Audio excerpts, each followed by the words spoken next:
Imagine finding yourself amidst a storm where everything you need to survive, from food to energy, suddenly soars in price. That's the reality for many households today. We're in the throes of a cost of living crisis, a tempest that has surged across households, leaving in its wake a tide of soaring food and energy prices. It's a storm that's forcing those who weather it to make difficult and often painful choices. Picture this. You're a homeowner, a tenant, a small business owner. You've always managed to keep your head above water, but then interest rates start to climb. Suddenly, it's a struggle to keep afloat. The mortgage payments are higher, the rent is steeper, running your business is more expensive. It's not just you. It's a ripple effect, touching every corner of the economy. Now let's add another layer to this crisis. Recent figures suggest that pay rises are finally matching the cost of living. A glimmer of hope, perhaps. And yet, interest rates are on hold. It feels like a moment of respite in the storm, a moment to catch your breath. But this is where the story gets more complex. Despite these seemingly positive developments, many people are still finding themselves in increasingly precarious situations. You might wonder why. After all, if pay rises are keeping pace with the cost of living and interest rates are stationary, shouldn't things be improving? Here's the conundrum. While on the surface, it may seem like the storm is abating, the undercurrents are still pulling many households into deeper waters. And that's where we find ourselves now, caught in the eye of the storm, where it's calmest, but the danger is far from over. With pay rises barely matching the cost of living and interest rates on hold, the situation seems to be at a standstill. But why are some people still worse off? Stay tuned as we delve into the unseen impacts of this crisis in the next segment. While pay rises may be matching the cost of living, the crisis has invisible impacts that continue to ripple through society. Unseen, yet deeply felt, these impacts pervade all aspects of life, often hitting those who can least afford it the hardest. Take, for instance, the rise in unemployment. With businesses struggling under the weight of higher interest rates, job losses are expected to climb. The fabric of our society is strained as more individuals and families grapple with the uncertainty and hardship of unemployment. Inflation, too, isn't playing nice. It's forecasted to remain above target, with the food sector bearing the brunt of it. Imagine for a moment the humble loaf of bread, the staple of many a meal.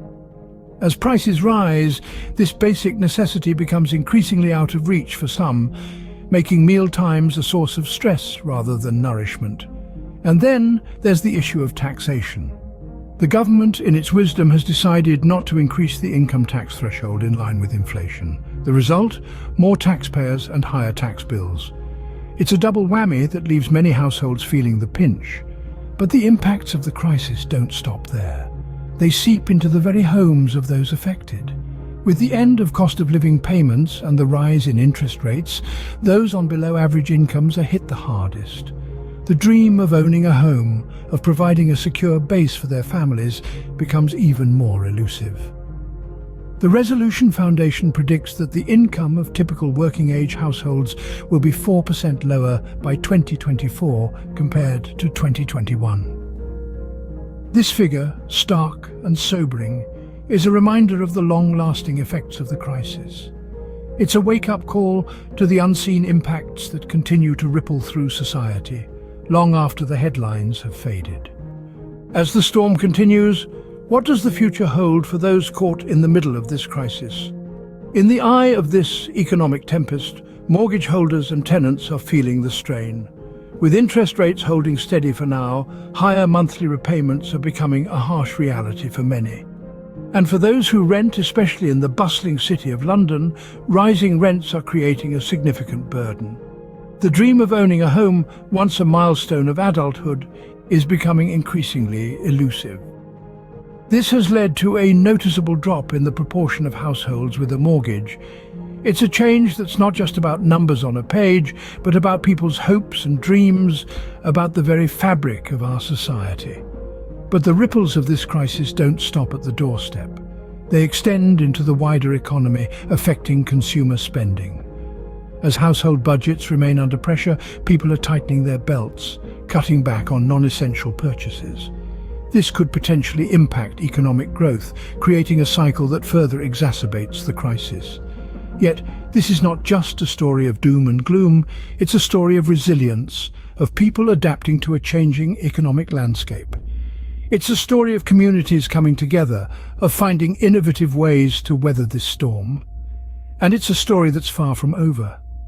As we approach a general election, the eyes of voters will be on politicians for solutions to improve their financial situations. They'll be looking for leadership, for a vision that can guide us through these challenging times. The cost of living crisis is a storm we all face together, and we must weather it with resilience and hope for a brighter future.